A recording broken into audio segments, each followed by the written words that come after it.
ಎಲ್ಲರ all time favourite recipe ಅಂದರೆ ಅದು ಬಟರ್ ಪನ್ನೀರ್ ಮಸಾಲ. ನಮಸ್ಕಾರ ಎಲ್ಲರಿಗೂ, ರೇಣುಕಾ ಅಮ್ಮನ ಅಡುಗೆ ರೆಸಿಪಿಗೆ ಸ್ವಾಗತ. ಇವತ್ತು ನಾನು ರೆಸ್ಟೋರೆಂಟ್ ಶೈಲಿಯಲ್ಲಿ ಮನೆಯಲ್ಲೇ ಇರುವಂಥ ಇಂಗ್ರೀಡಿಯೆಂಟ್ಸ್ ಬಳಸಿ ಹೇಗೆ ಮಾಡೋದು ಅಂತ ನೋಡೋಣ ಬನ್ನಿ. ಇಲ್ಲಿ ಮೊದಲು ಗ್ಯಾಸ್ ಹಚ್ಕೊಂಡು ಒಂದು ಬಾಣಲೆಯಲ್ಲಿ 2 ಟೇಬಲ್ ಸ್ಪೂನ್ ಎಣ್ಣೆ ಮತ್ತು 1 ಸ್ಪೂನ್ ಬೆಣ್ಣೆ ತೊಗೊಳ್ಳೋಣ. ಇದು ಪನ್ನೀರ್ ಬಟರ್ ಮಸಾಲ ಆಗಿರೋದ್ರಿಂದ ಬಟರ್ ಬೇಕೇ ಬೇಕು, ಹುರಿಲಿಕ್ಕೆ ಚೆನ್ನಾಗಿರುತ್ತೆ. ನೋಡಿ, ಬೆಳ್ಳುಳ್ಳಿ, ಹಸಿ ಶುಂಠಿ, 2 ದಪ್ಪ ಈರುಳ್ಳಿ, 2 ಚಕ್ಕೆ, 2 ಲವಂಗ, ಸ್ವಲ್ಪ ಗಸಗಸೆ. ನೋಡಿ, ಇದು ಫಸ್ಟ್ ಚಕ್ಕೆ ಲವಂಗನ ಹಾಕೊಳ್ಳೋಣ ಎಣ್ಣೆಯಲ್ಲಿ. ಇದು ಪಲಾವ್ ಎಲೆ ಸ್ಮೆಲ್ ಚೆನ್ನಾಗಿರುತ್ತೆ ಅಂತ ಹಾಕ್ತಾ ಇದ್ದೀನಿ. ಇದನ್ನ ಆಮೇಲೆ ತೆಗೆದು ಹಾಕ್ಬೇಕು. ಅದನ್ನು 2 ಈರುಳ್ಳಿ ದಪ್ಪ ಹೆಚ್ಚಿರೋ ಅಂಥದ್ದು 2 ಬೇಕು. ಸ್ವಲ್ಪ ಶುಂಠಿ, 1 ಇಂಚ್ ಶುಂಠಿ ತೊಗೊಂಡಿದ್ದೀನಿ. ಫ್ರೈ ಮಾಡ್ಕೊಳ್ಳೋಣ, ಕೆಂಪಗಾಗೋವರೆಗೂ ಫ್ರೈ ಮಾಡ್ಕೊಳ್ಳೋಣ. ಗಸಗಸೆ ಇದು ಹಾಕಿದರೆ ಕ್ರೀಮಿಯಾಗಿ ಬರುತ್ತೆ ಅಂತ ಗಸಗಸೆ 1 ಟೀ ಸ್ಪೂನ್ ಗಸಗಸೆ ಹಾಕಿದ್ದೀನಿ. ಒಂದು ದೊಡ್ಡದು 2 ಗಡ್ಡೆ ಅಷ್ಟು ಬೆಳ್ಳುಳ್ಳಿ ಬಿಡಿಸಿಟ್ಕೊಂಡಿದ್ದೀನಿ. ಒಂದು ಸ್ವಲ್ಪ ಗೋಡಂಬಿನೂ ಹಾಕ್ತಾಯಿದ್ದೀನಿ ಹುರಿಲಿಕ್ಕೆ. ಇದೆಲ್ಲ ಚೆನ್ನಾಗಿ ಫ್ರೈ ಆಗಬೇಕು, ಕೆಂಪಾಗೋವರೆಗೂ ಹುರ್ಕೊಳ್ಳೋಣ. ಇದು ರೋಟಿಗೆ, ಚಪಾತಿಗೆ ಎಲ್ಲದಕ್ಕೂ ತುಂಬ ಚೆನ್ನಾಗಿರುತ್ತೆ. ಟೊಮೆಟೊ ಒಂದು 4 ಹಾಕ್ತಾಯಿದ್ದೀನಿ. ಇದಕ್ಕೆ ಯಾವುದೇ ರೀತಿ ಕಾಯಿ ಬಳಸೋ ಹಾಗಿಲ್ಲ. ಇದು ಕ್ರೀಮಿಯಾಗಿರಬೇಕು, ಒಂಥರ ಬೆಣ್ಣೆ ಥರ ಬರಬೇಕು ಮಸಾಲೆ. ಅದಕ್ಕೇ ಇದರಲ್ಲೇ ಹುರ್ಕೋತಾ ಇರೋದು. ಮೆತ್ತಗಾಗೋವರೆಗೂ ಹುರ್ಕೊಳ್ಳೋಣ.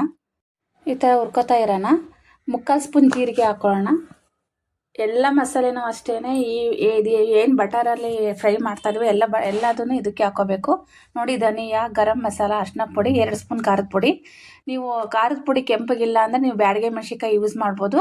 ನಮ್ಮದು ಬ್ಯಾಡಗೆ ಮೆಣಸಿನ ಪುಡಿ ಇರೋದ್ರಿಂದ ನಾನು ಬ್ಯಾಡಗೆ ಮೆಣಸಿನ್ಕಾಯಿ ಯೂಸ್ ಮಾಡಿಲ್ಲ, ಇದೇ ಕಲರ್ ಸಾಕು ಅಂತ. ನೋಡಿ, ಚೆನ್ನಾಗಿ ಫ್ರೈ ಮಾಡ್ಕೋಬೇಕು. ಈಗ 1 ಸ್ಪೂನ್ ಸಕ್ಕರೆ ಹಾಕೊಳ್ಳೋಣ. ಸಕ್ಕರೆ ಸ್ವಲ್ಪ ಹಾಕಿದರೆ ಅದು ಪನ್ನೀರ್ ಬಟರ್ ಮಸಾಲ ಸ್ವಲ್ಪ ಖಾರವಾಗಿರೋಂಗಿಲ್ಲ. ಅದಕ್ಕೇ ಸ್ವಲ್ಪ ಉಪ್ಪು ಹಾಕಿದರೆ ಎಲ್ಲ ಚೆನ್ನಾಗಿ ಮೆತ್ತು ಬೇಯ್ಕೊಳ್ಳುತ್ತೆ ಅಂತ ಉಪ್ಪು ಈ ಟೈಮಲ್ಲಿ ಹಾಕೋಬೇಕು. ಮಸಾಲೆನೂ ಅಷ್ಟೇ. ಎಲ್ಲ ಹಾಕಾದ್ಮೇಲೆ ನೋಡಿ, 1 ಗ್ಲಾಸ್ ಅಷ್ಟು ನೀರು ಹಾಕಿ ಸ್ವಲ್ಪ ಚೆನ್ನಾಗಿ ಕುದಿಸ್ಕೊಳ್ಳೋಣ. ಒಂದು ಕುದಿ ಬರೋ ತನಕ ಕುದಿಸಿ ಆಫ್ ಮಾಡಿ ಇದು ಸೈಡಲ್ಲಿ ಇಟ್ಕೋಬೇಕು. ಆರಿದ ಮೇಲೇ ಹಾಕ್ಬೇಕು ಇದನ್ನು ಮಿಕ್ಸಿಗೆ. ಬಿಸಿ ಇದ್ದಂಗೆ ಹಾಕಿದರೆ ಅದು ಸಿರಿದ್ಬಿಡುತ್ತೆ. ಈ ಬಾಣಲಿ ಇಕ್ಕೋಣ. 2 ಸ್ಪೂನ್ ತುಪ್ಪ, 1 ಸ್ಪೂನ್ ಬೆಣ್ಣೆ ಹಾಕೋತಾ ಇದ್ದೀನಿ. ನಿಮಗೇನಾದ್ರು ತುಪ್ಪ ಜಾಸ್ತಿ ಆಯಿತು ಅಂದರೆ 1 ಸ್ಪೂನ್ ಹಾಕೋಬೋದು. ಬೆಣ್ಣೆನೂ ಹಾಕೋಬೇಕು ಇದಕ್ಕೆ ಒಗ್ಗರಣೆಗೆ. ಬಟರ್ ಪನ್ನೀರ್ ಆಗಿರೋದ್ರಿಂದ ಬೆಣ್ಣೆ ಬೇಕು. ಒಂದು ಸ್ವಲ್ಪ ಕಸ್ತೂರಿ ಮೆಂತಿ ಹಾಕಿದ್ದೀನಿ. ನೋಡಿ, ಇದು ರುಬ್ಕೊಂಬಂದಿರೋ ಮಸಾಲ ಸೇಮ್ ಬೆಣ್ಣೆ ಥರ ಇದೆ. ಈ ಥರ ಸ್ಟ್ರೆಚರ್ ಇರಬೇಕು ಇದು ನಾವು ರುಬ್ಕೊಂಬಂದಿರೋದು. ಅದಕ್ಕೆ ನಾವು ಆ ಥರ ಎಣ್ಣೆಲೆಲ್ಲ ಫ್ರೈ ಮಾಡಿ ಚೆನ್ನಾಗಿ ರುಬ್ಬೋದ್ರಿಂದ ಈ ಥರ ಬರುತ್ತೆ. ಇದು ಇದೇ ಕಲರ್ ಇರಬೇಕು. ಹೋಟೆಲಲ್ಲೆಲ್ಲ ಕೆಂಪಗಿರುತ್ತೆ, ಅದು ಸ್ವಲ್ಪ ಕಲರ್ ಹ್ಯಾಡ್ ಮಾಡಿರ್ತಾರೆ ಅನಿಸುತ್ತೆ. ಇದು ಯಾವ ಆರೆಂಜ್ ಕಲರ್ ಬರುತ್ತೆ ನೋಡಿ, ನಾವು ಟೊಮೆಟೊ, ಅರಿಶಿನ ಪುಡಿ ಎಲ್ಲ ಹಾಕಿರೋದ್ರಿಂದ. ಖಾರದ ಪುಡಿ 3 ಸೇರಿದ್ರೆ ಈ ಕಲರ್ ಇರುತ್ತೆ. ಸೂಪರಾಗಿ ಬಂದಿದೆ ಇದು ಮಾತ್ರ. ಈಗ ನಾವು 200 ಗ್ರಾಮ್ ಪನ್ನೀರ್ ತೊಗೊಂಡಿದ್ದೀನಿ. ಇದು ಮನೆಯಲ್ಲೇ ಮಾಡಿರೋಂಥ ಕ್ರೀಮು. ನೀವು ಕ್ರೀಮ್ ಇಲ್ಲಾಂದರೆ ಮನೆಯಲ್ಲೇ ಮಾಡ್ಕೋಬೋದು.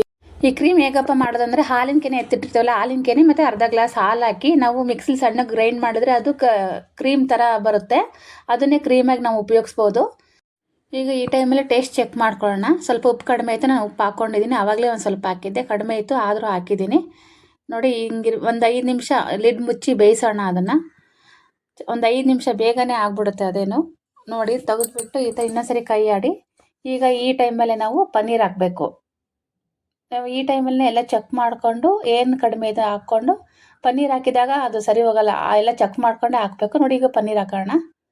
ಒಂದು 200 ಗ್ರಾಮ್ ಅಷ್ಟು ಪನ್ನೀರ್ ತೊಗೊಂಡಿದ್ದೆ ನಾನು. ಟ್ಯೂಬ್ಸ್ ದೊಡ್ಡದೇ ಇದೆ, ಇನ್ನೂ ಚಿಕ್ಕದು ಬೇಕು ಅಂದರೆ ಚಿಕ್ಕದು ಮಾಡ್ಕೋಬೋದು.